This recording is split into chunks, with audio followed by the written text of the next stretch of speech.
Welcome to the Bible for My Friends. I'm John Swanson.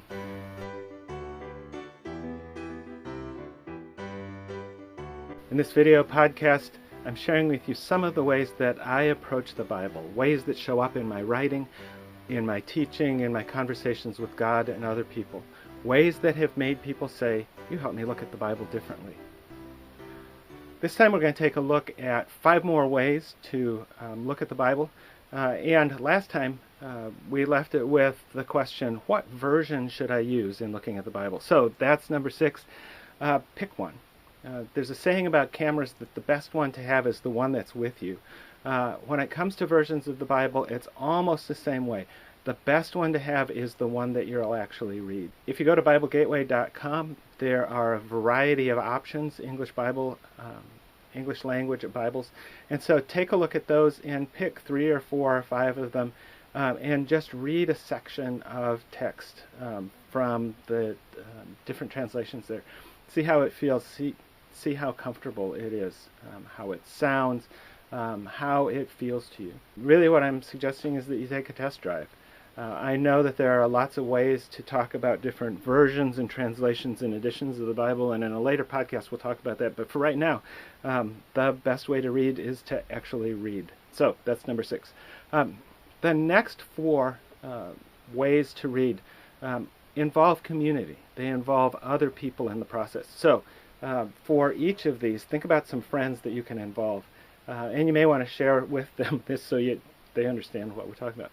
So number 7 on our list of ways to read the Bible is to ask a group of 4 other people to get together with you for 4 weeks to read the book of Ruth. And here's what my suggestion is. Get together once a week for the 4 weeks. Always start by eating together. There's something about community as we're eating. Eat supper first or lunch or some meal together. Talk about your week, what's been going on, and then read the book of Ruth out loud. You can take turns if you want. It's not that long of a book. But read it out loud. And then, just in conversation, talk about how her life reflects what you've been watching on the news. Because Ruth's life, the story of Ruth, includes stories about immigration, stories about cross-cultural experience, stories about widowhood, about in-laws, about physical danger for women. As you're reading, as you're talking about those things, make a list of all the things that you don't understand. Make a list of all the questions that are coming to mind. What's the writer referring to? Why was this being written? When is this being written? What does that idea mean? Where are these countries? Who are these people? Where do they come from?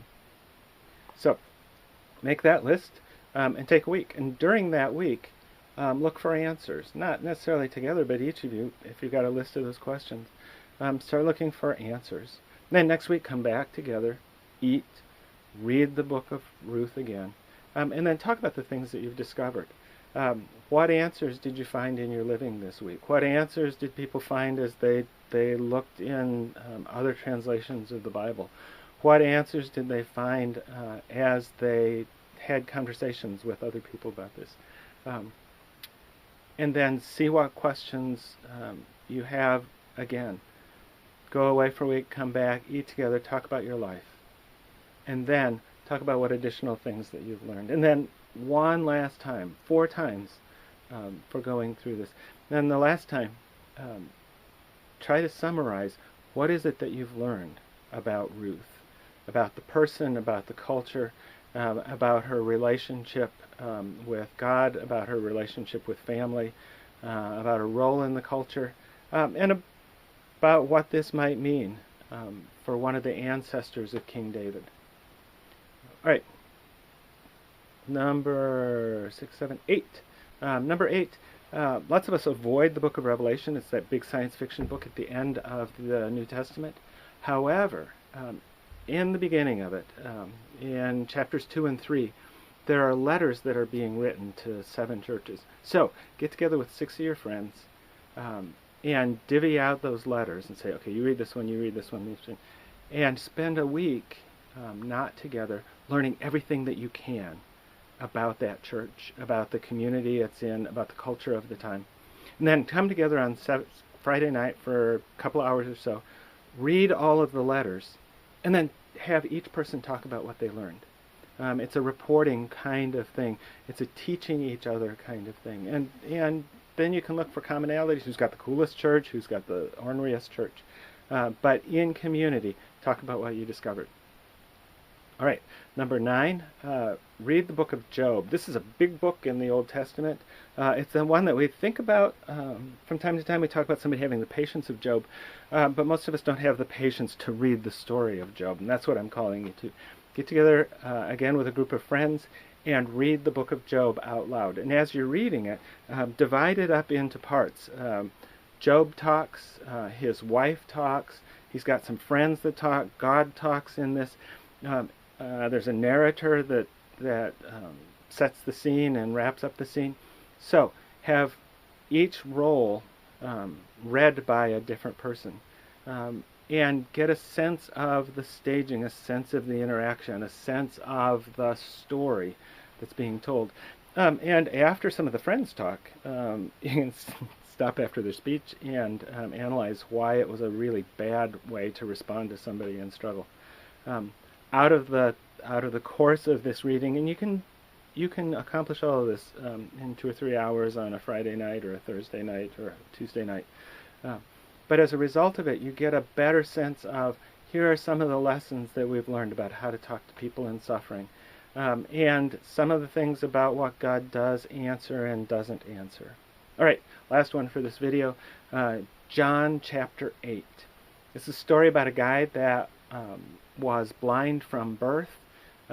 It's a story that's got lots of interaction, and so read this story, and again, assign parts to it. Somebody be the narrator, somebody be Jesus, somebody be the blind man, somebody be his parents, somebody be the Pharisees, and read the letter, act it out, do some staging so that you can see what the interaction is. And then discuss what you've learned by listening to the story. It will teach you something about how much you need to know about Jesus in order to talk to him. It will give you a sense of how Jesus helps people, how Jesus looks at the relationship between sin and suffering.